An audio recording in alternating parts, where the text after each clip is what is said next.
Welcome to TimeCar. This video will explain the easy steps of reserving, driving, and returning your TimeCar vehicle. Step 1. Make a reservation. You've got places to go, people to see, things to do.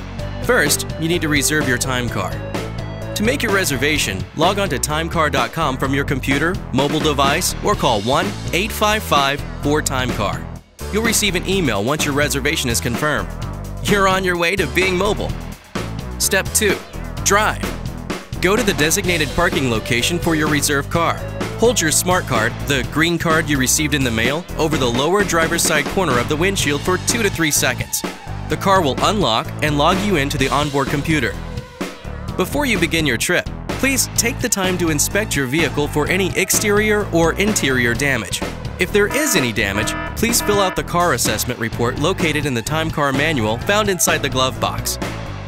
You'll find the car key attached in or near the compartment below the radio. Here are a few simple rules to keep in mind when using your TimeCar. Never leave the key in the ignition. Always return the car with at least 1/4 of a tank of fuel, or TimeCar may charge you a penalty fee.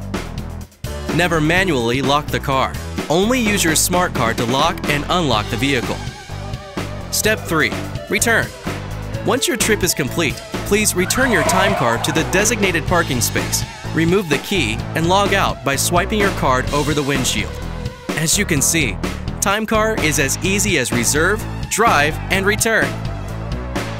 If you have any questions, please feel free to contact us at 1-855-4TimeCar.